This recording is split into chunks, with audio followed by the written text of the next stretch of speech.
Jangan membiasakan diri membagikan hal yang buruk, hal yang negatif.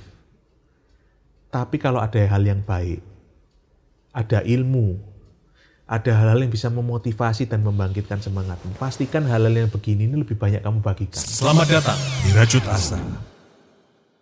Poin di pendidikan itu penting. Ini kaitannya sama yang kita omongin di awal tadi ya. Ya. Besok itu kan ada webinar bersama Oscar Mautula. Siapa dia? Bisa dilihat di feed. Bisa dilihat di feed. Bisa dilihat di feed. Bisa dilihat di feed. Menarik. Besok itu kita ngomongin jurnalistik foto, Mas. Tetapi juga ngomongin juga akan menyinggung, akan membahas soal bagaimana gelombang visual itu juga diproduksi oleh orang-orang biasa. Ya. Nah, ini juga menjadi sebuah peluang, bisa menjadi sebuah tantangan buat jurnalis yang sudah melakukan hal yang dari dulu mereka lakukan ya, jurnalis yang profesinya memang sebagai jurnalis. Mereka saat ini posisinya itu sedang tidak dipercaya oleh publik ya. Jurnalis. Iya. Tidak dipercaya oleh publik. Kasus terakhir yang didalami itu salah satu cermin bahwa kepercayaan publik terhadap produk jurnalisme, foto jurnalistik itu turun drastis karena sebuah postingan yang ramai itu. Sebenarnya yang terjadi itu bukan karena kemarin aja. Peristiwa-peristiwa kayak itu sudah sering terjadi. Orang membagikan foto tahun berapa tapi untuk kepentingan berita yang lain. Itu juga produk jurnalistik yang lain. Nah, besok kita mungkin akan jauh lebih menarik kalau kita ikut webinar besok Masnya. Tapi mungkin Mas Nathan bisa kasih insight itu sebenarnya apa sih yang mesti dipunyai oleh orang-orang biasa yang dia bukan jurnalis, yang dia bukan fotojurnalis. Bagaimana dia memandang masa depan fotografi untuk kepentingannya sendiri maupun untuk kepentingan orang lain. Gini ya, kalau saya mau meluaskan lagi Mas, kalau fotografi rasanya terlalu sempit ya. Tapi sekali lagi pembagian informasi, fungsi jurnalistik, baik secara visual maupun secara narasi. Ya, itu tadi Mas. Yang paling pertama dari sini adalah sebuah mindset bahwa yang kita bagikan itu pertama harus benar dulu, harus bisa dipercaya dulu, harus objektif dulu. Nah, kesakralan fungsi ini semakin hilang di saat barang ini dipegang oleh, kemampuan ini dan privilege ini dipegang oleh terlalu banyak orang, gitu ya. Nah, sehingga yang perlu kita sadarkan di dalam diri kita sendiri itu masalah akurasi, masalah kenapa sih saya bikin ini, itu harus jelas dulu. Karena gini Mas, kalau orang membuat sesuatu, mengatakan sesuatu hanya karena ingin populer, maka dia tidak akan mengatakan yang benar, tapi mengatakan satu hal yang disukai oleh banyak orang. Pada saat fungsi jurnalisme dilakukan oleh manusia-manusia yang ingin populer dan yang mengatakan hal-hal yang bisa menambah kepopuleran dia, bukan memberitakan hal yang benar dan terpercaya, ini bahaya. Jadi lebih penting dari segalanya adalah masalah mindset, adalah masalah kenapa saya melakukan hal ini, kenapa saya membagikan informasi ini. Itu yang pertama. Kalau sudah, kita orang-orang yang punya kemampuan dan kemauan untuk mempertahankan kesakralan fungsi jurnalisme ini harus belajar untuk mendisiplin diri kita sendiri, menyajikan informasi tadi dengan cara yang cepat, tanggap, akurat, dan menarik. Terpercayanya sudah.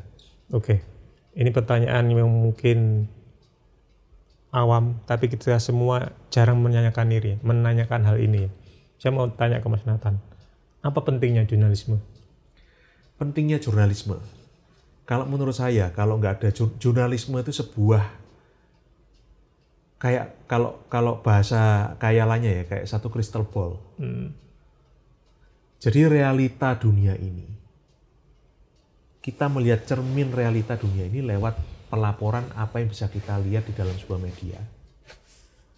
Media konvensional memiliki kredibilitas lebih tinggi daripada media-media yang tidak.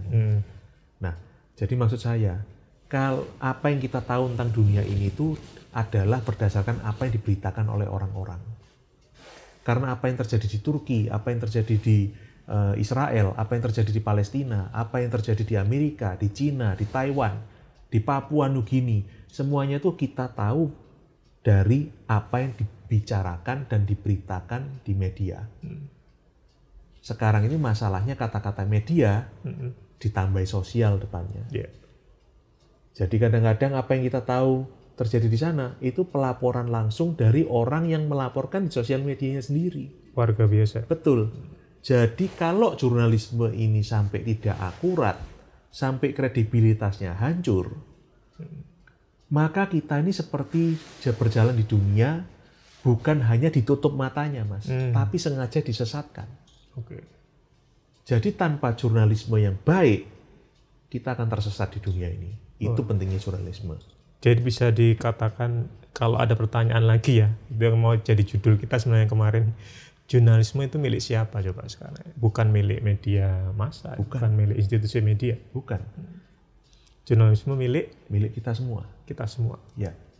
Karena peran yang cukup besar untuk menentukan orang, arah segala macamnya. Betul. Besok itu hari ini harga jagung pipilan Rp350 per kilo. Itu juga menentukan ibu-ibu rumah tangga besok mau beli atau mau masak atau enggak. Betul. Secara sederhana kayak gitu ya. Iya.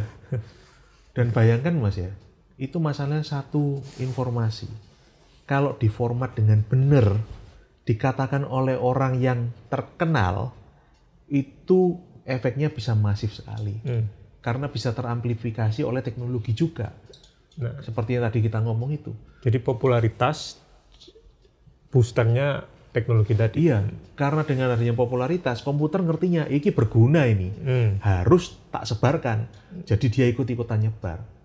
Nah, itu akhirnya yang menggerakkan dunia kita menjadi seperti sekarang ini. Untuk kita semua, aku rasa yang paling penting untuk kita lakukan, teman, jangan membiasakan diri membagikan hal yang buruk, hal yang negatif. Tapi kalau ada hal yang baik, ada ilmu, ada hal-hal yang bisa memotivasi dan membangkitkan semangatmu, pastikan hal-hal yang begini ini lebih banyak kamu bagikan. Soalnya kalau enggak, itu akan tenggelam, dihantam sama gelombang berita-berita buruk. Sehingga akhirnya kita ini terjebak dalam sebuah cycle, sebuah siklus di mana tiap hari kita ini stres, kelihatan berita buruk tambah stres, tambah takut, besoknya tambah stres lagi, kelihatan lagi tambah takut terus, tambah stres terus. Coba bayangkan kalau kita membagikan hal-hal yang memotivasi, bukan berarti mengecilkan atau menyepelekan atau menghilangkan hal-hal yang buruk loh ya. Tetap memberitakan kenyataan yang ada. Tapi dengan kacamata atau sudut pandang yang memotivasi. Dunia ini memang lagi kacau. Tapi kita bisa kok. Yuk sama-sama. Mengisi celah yang betul. Dunia ini lagi sulit, kondisinya lagi sulit. Tapi kita bisa belajar kok. Ini loh caranya belajar. Sehingga kalau kita membagikan hal-hal yang baik seperti itu, nanti akhirnya kita baru bisa menyeimbangkan informasi yang ada di dalam sosial media ataupun di dunia ini. Sehingga akhirnya kalau kita balik ke poin saya sebelumnya, bahwa jurnalisme adalah cara kita memandang dunia, dengan adanya kabar yang baik, yang semakin kita amplifikasi ya, kita bagikan terus, maka sudut pandang kita terhadap dunia pun akan menjadi lebih baik.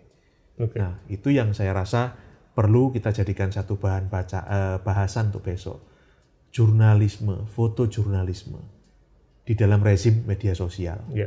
Kenapa kok rezim? Ya tadi itu. Ini pembahasan yang unik dan besok berarti jam 19.30 ya. 19.30 malam ya, waktu Indonesia bagian Barat. Dan pendaftarannya di bio. Ada di bio, ada di link yang kita kasih, ada forum karena itu penting buat teman-teman untuk mengakses itu, dan platformnya khusus Mas ya, bukan platformnya di Zoom Ariana. ya. Saya kira itu ya.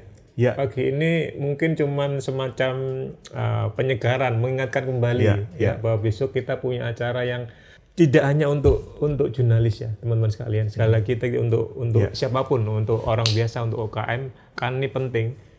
Terima kasih Mas Nathan Thank you, Mas. Karena yang membuka Mas Nathan, silakan ditutup oleh Mas Nathan. Cuman gini aja, selamat merajut asa, sampai ketemu besok.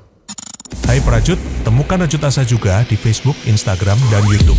Sampai ketemu lagi para Prajut. See you!